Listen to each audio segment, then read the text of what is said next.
नमस्कार, India at 9 में मैं कादम्बिनी शर्मा हूं आपके साथ।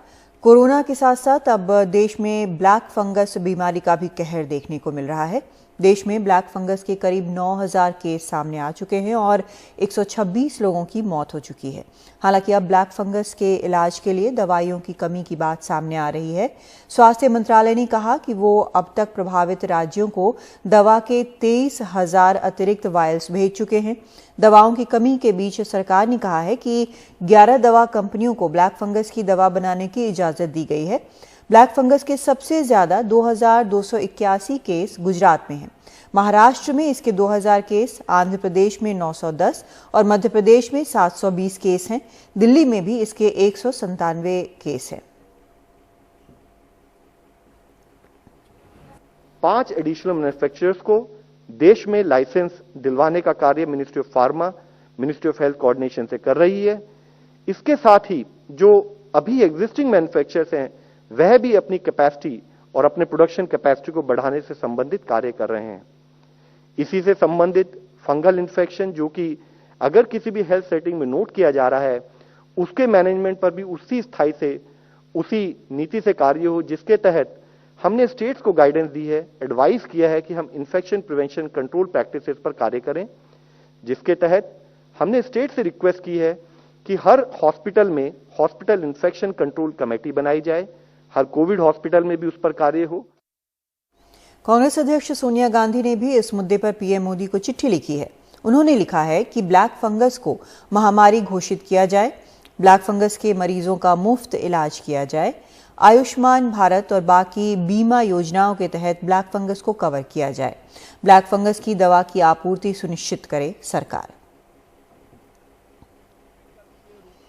उधर कांग्रेस नेता राहुल गांधी ने ट्वीट कर मोदी सरकार पर वार किया है। उन्होंने लिखा है कि मोदी सिस्टम के कुशासन के चलते सिर्फ भारत में कोरोना के साथ साथ ब्लैक फंगस महामारी है, वैक्सीन की कमी तो है ही, इस नई महामारी की दवा की भी भारी कमी है। इससे जूझने के लिए पीएम ताली और थाली बजाने की घोषणा करते ही होंगे। दिल्ली में वैसे वैक्सीन की कमी के कारण कल से 18 साल से 44 साल की उम्र के लोगों का वैक्सीनेशन बंद हो जाएगा। वर्चुअल प्रेस कॉन्फ्रेंस के दौरान दिल्ली के मुख्यमंत्री अरविंद केजरीवाल ने कहा कि दिल्ली में लगातार वैक्सीन की कमी हो रही है, जिसकी वजह से कई वैक्सीनेशन सेंटरों को बंद करना पड़ा है। ऐसे में हमें केंद्र सरकार से और वैक्सीन चाहिए। देश भर में वैक्सीन की आई कमी को दूर करने के लिए केजरीवाल ने केंद्र सरकार को 4 सुझाव भी दिए। केंद्र सरकार तुरंत वैक्सीन बनाने वाली देश की सभी कंपनियों को कोवैक्सीन बनाने का आदेश दे।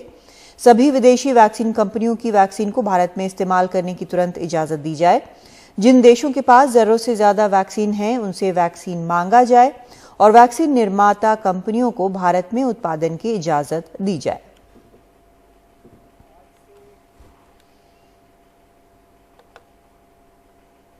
आज से दिल्ली में युवाओं का वैक्सीनेशन बंद हो गया है।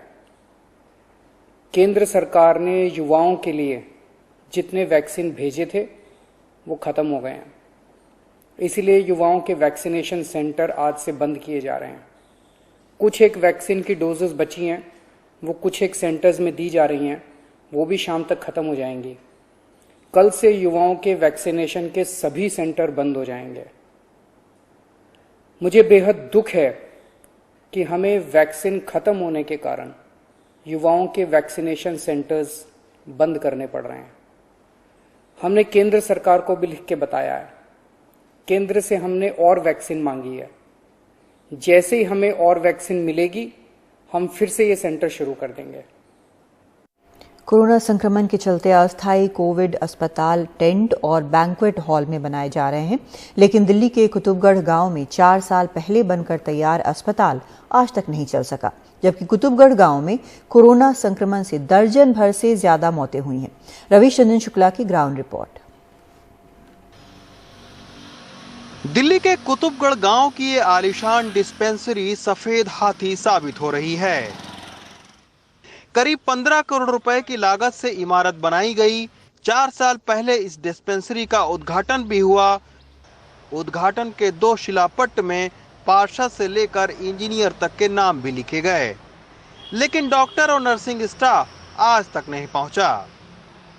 की ये तस्वीर है और आपको देखकर ताज्जुब होगा कि कैसे यहाँ पर रख रखाव नहीं हो रहा है। और इसके अस्पताल के अंदर ये देखिए आप, ये 4 साल पहले बिल्डिंग शुरू हुई थी, तो शराबियों का तो अड्डा ही है, आवारा जानवर तमाम सारे आते रहते हैं। और यहाँ के जो पार्षद हैं उन्होंने ये कहा था कि इसको पॉली क्लिनिक में तब्दील किया जाएगा, लेकिन पॉली क्लिनिक क्या कहें, यहाँ एक छोटी सी डिस्पेंसरी में भी ये अभी तक तब्दील नहीं हो पाई और पूरा ये जो अस्पताल है ये अब धीरे धीरे खंडहर हो रहा है। कुतुबगढ़ गांव के बुजुर्ग पदम सिंह कोरोना संक्रमण में अपने 2 करीबियों को खो चुके हैं। वो कहते हैं कि अगर इस बंद पड़े अस्पताल में 50 अस्थायी कोविड बेड का इंतजाम हो जाता तो कोरोना से मरने वाले दर्जन भर से ज्यादा लोग बचाए जा सकते थे। 20 कोरोना पेशेंट तो कम से कम हमारे गांव के ही मरे हैं, बाकी मौतें तो ज्यादा हुई हैं। हमारे यहाँ के अड़ोस पड़ोस के 100-150 जाने जो गई हैं कोरोना पेड़ के अंदर, अगर ये इसके अंदर आइसोलेट करने की जगह होती तो मेरे हिसाब से वो जाने हम बचा लेते। अच्छा, अगर यहाँ कोई बीमार पड़ता है तो कहाँ लेकर जाते हैं, कितनी दूर लेकर जाते हैं? बीमार पड़ता तो यहाँ से 15 किलोमीटर दूर पड़ता है वाल्मीकि हॉस्पिटल, वहां पे जाते हैं, वहां पे बेड खाली मिलते नहीं। 4 मंजिल की इस इमारत में पॉली क्लिनिक खोला जाना था और डॉक्टर नर्सिंग स्टाफ के रहने के लिए फ्लैट भी बनाए गए थे, लेकिन अब इस फ्लैट में मलेरिया का दफ्तर खोल दिया गया है। कुतुबगढ़ का ये अस्पताल टैक्स पेयर के पैसे की बर्बादी की कहानी कह रहा है। अस्पताल के ठीक पीछे ये आप देखिए कि आवास डॉक्टरों के रहने के लिए बनाया गया था, उसके बगल में जो नर्सिंग स्टाफ है उसके रहने के लिए बनाया गया था, लेकिन अभी 15 करोड़ रुपए की लागत से जो ये अस्पताल खड़ा किया गया है, पिछले 4 साल से ये अस्पताल खड़ा है, वहां पर अब 2 महीने से दवाइयां कौन सी दी जा रही हैं इस पूरे अस्पताल में, ये आप देखिए। ये दवाइयां दी जा रही हैं जो कि सर्दी खांसी बुखार की है और केवल दिखावे के लिए। ये कहानी अकेले दिल्ली के कुतुबगढ़ गांव की नहीं है, दिल्ली के गांव की स्वास्थ्य सेवाएं भी चरमराई हैं। 2011 की जनगणना के मुताबिक दिल्ली में 1000 लोगों पर केवल 2 बेड हैं। बाहरी दिल्ली के मोलरबंद और जटिकरा गांव में 100 बेड का अस्पताल बनना था, लेकिन आज तक नहीं बन पाया।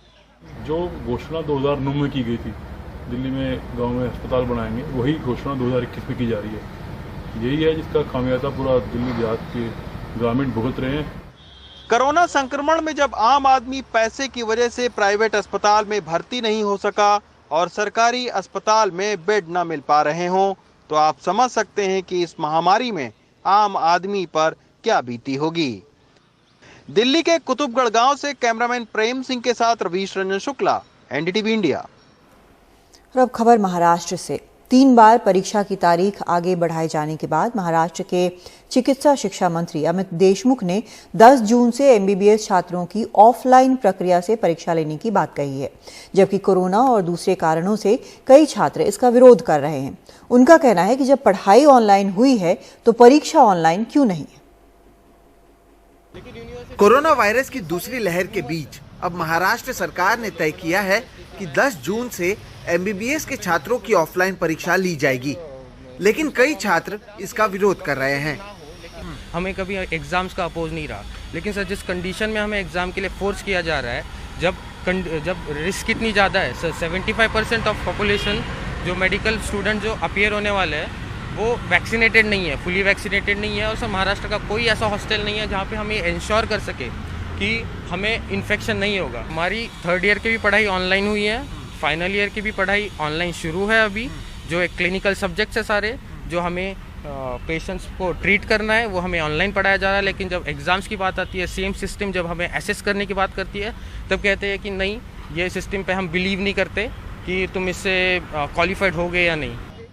अब तक छात्रों की परीक्षा 3 बार आगे बढ़ाई जा चुकी है और अब 10 जून से शुरू करने की बात की जा रही है। 2nd और 3rd ईयर एमबीबीएस की परीक्षा दिसंबर और जनवरी में होती है, जिसे कोरोना के चलते पहले फरवरी और उसके बाद अप्रैल तक स्थगित किया गया। इसके बाद परीक्षा की तारीख 2 जून तय की गई, जिसे लॉकडाउन की वजह से अब 10 जून कर दिया गया। छात्र पूछ रहे हैं कि 2 से 10 जून के बीच 8 दिन में कोरोना कैसे कम हो जाएगा। छात्रों को ये डर भी है कि कहीं संक्रमित होने की वजह से उनकी परीक्षा न छूट जाए। इसीलिए कई लक्षण होने के बावजूद कई छात्र टेस्ट करवाने से कतरा रहे हैं। मुझे अभी थोड़े सिम्टम्स है, तो बहुत सारे मेरे दोस्त भी ऐसे हैं जिनको खुद को सिम्टम्स है, लेकिन फिर भी वो टेस्ट नहीं कर रहे, क्योंकि अगर टेस्ट किया तो 15-20 डेज इसमें क्वारंटीन में वगैरह चले जाएंगे तो एग्ज़ाम मिस होगा, और एग्ज़ाम मिस होगा तो सीधा 6 महीने बाद एग्ज़ाम देना पड़ेगा। तो पहले से 4 महीने हमारे गए हैं पोस्टपोन की वजह से, और फिर से 6 महीने, मतलब हमारा पूरा साल ऐसे ही चला जाएगा। छात्रों ने 13 मई को राज्य सरकार और Maharashtra university of health science को पत्र लिखकर बताया कि राज्य में 3660 छात्र पॉजिटिव हैं और कुल छात्रों के परिवारों में 5736 एक्टिव मामले मौजूद हैं। कई छात्र और उनके परिवार वाले अस्पताल में एडमिट हैं, जिसके वजह से वो परीक्षा नहीं दे पाएंगे। 81.9% छात्र हॉस्टल में रहते हैं, जहां सोशल डिस्टेंसिंग का ख्याल नहीं रखा जा सकता। एक कमरे में कई छात्र रहते हैं और कॉमन वॉशरूम का इस्तेमाल करना पड़ता है। कई छात्र गांव में रह रहे हैं और वापस सफर कर परीक्षा देने के समय संक्रमण का खतरा है, और परीक्षा सेंटर में मौजूद रहने वाले 500 छात्रों को इससे खतरा हो सकता है। हम जो गर्ल्स हैं वो एक फ्लैट में 19 गर्ल्स एक साथ रह रही हैं। आप खुद ही समझ सकते हैं, हम एग्जामिनेशन हॉल में तो सोशल डिस्टेंसिंग मेंटेन कर लेगी यूनिवर्सिटी, लेकिन वो हॉस्टल में आके कैसे मेंटेन करेगी? वहाँ पे तो संक्रमण हो ही सकता है ना। छात्रों की मांग के बावजूद महाराष्ट्र के वैद्यकीय शिक्षा मंत्री अमित देशमुख ने ट्वीट कर कहा कि भले ही कोविड के मामले बढ़ रहे हों, लेकिन छात्रों की परीक्षा को रद्द या ऑनलाइन नहीं लिया जा सकता, और अदालत ने इसकी इजाजत भी नहीं दी है, इसलिए परीक्षा ऑनलाइन नहीं हो सकती है। जाहिर है कि छात्र और प्रशासन के बीच अब तक इस मामले में एक राय नहीं बन पाई है, जिसका असर छात्रों के स्वास्थ्य के साथ ही उनके भविष्य पर पड़ सकता है। मुंबई से कैमरा पर्सन राजेंद्र दयालकर के साथ सोहित मिश्रा, एनडीटीवी इंडिया।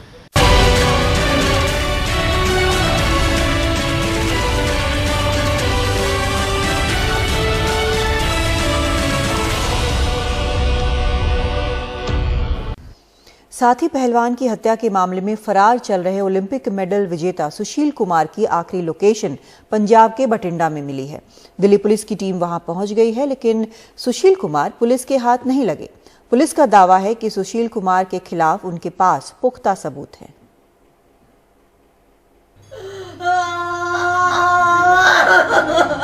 सोनीपत में ये है पहलवान सागर धनखड़ का परिवार, जिसका रो रो कर बुरा हाल है। सागर धनखड़ की हत्या 4 मई की रात दिल्ली के छत्रसाल स्टेडियम में हुई थी। हत्या का आरोप 2 बार के ओलंपिक पदक विजेता सुशील पहलवान पर है। सागर के परिवार का कहना है कि सुशील की ऊंची पहुंच है, कहीं वो बच ना जाए, उसे फांसी होनी चाहिए। पूरे मामले में ये लगता है सुशील की पहुंच, एक ओलंपियड है सुशील, तो उसकी पहुंच बहुत तगड़ी है। हमें ये लगता है शायद वो सबको दबा जाएगा और उस केस से बाहर बेकसूर पार हो जाएगा, लेकिन अगर मीडिया इस केस को अच्छे से उठाएगी तो शायद हमें न्याय मिलेगा। हत्या के बाद सुशील का एक साथी पकड़ा गया, जबकि सुशील 4-5 साथियों के साथ फरार हो गया। कोर्ट ने उसके खिलाफ गैर जमानती वारंट जारी किया है। दिल्ली पुलिस ने उस पर 1 लाख का इनाम भी रखा हुआ है। दिल्ली पुलिस ने सुशील की तलाश में राजधानी के अलावा हरियाणा, उत्तराखंड और पंजाब में भी छापेमारी की है। पुलिस के मुताबिक सुशील की आखिरी लोकेशन बीते शुक्रवार पंजाब के बठिंडा में मिली थी, लेकिन पुलिस के पहुंचने से पहले ही वो वहां से गायब हो गया। उस जो पहलवान का मर्डर होया सी दिल्ली दे विच कुछ दिन पहला, उस दे विच इन्वेस्टिगेशन के सिलसिले दे विच दिल्ली पुलिस की एक team ACP Ajay Kumar model town के रहनुमाई हेठ बठिंडा विखे आई है। तो अज सवेरे उन्होंने मेरे नाल गल कीती सी ते उन्होंने दस्सिया सीगा भी जिहड़ा सुशील कुमार हैगा वो जिहड़ा इस वक्त मोबाइल कनैक्शन यूज कर रहा हैगा, वो सिम कार्ड इत्थों बठिंडा तो इशू होया ते जिस बंदे दे नां ते वो इशू होया सी उन्होंने उन्होंने राउंड अप किया। दिल्ली पुलिस ने कोर्ट में बताया कि सागर सुशील के मकान में किराए पर रहता था। सागर ने 2 महीने का किराया नहीं दिया था। महज इसी बात को लेकर सुशील ने अपने साथियों के साथ मिलकर उसे मार डाला। 2 बार के ओलंपिक पदक विजेता, पद्मश्री और अर्जुन अवार्ड से सम्मानित पहलवान सुशील कुमार, जिन पर देश को नाज था, अब दिल्ली पुलिस उन्हें हत्या के आरोप में गिरफ्तार करने के बेहद करीब है। पुलिस का दावा है कि उसके पास एक वीडियो है जिसमें सुशील खुद मारपीट करते हुए दिखाई दे रहे हैं। साफ है कि इतने ऊंचे ओहदे पर बैठे शख्स और इतना सम्मान पा चुके शख्स से ऐसी उम्मीद नहीं की जा सकती। नई दिल्ली से मुकेश सिंह, NDTV इंडिया।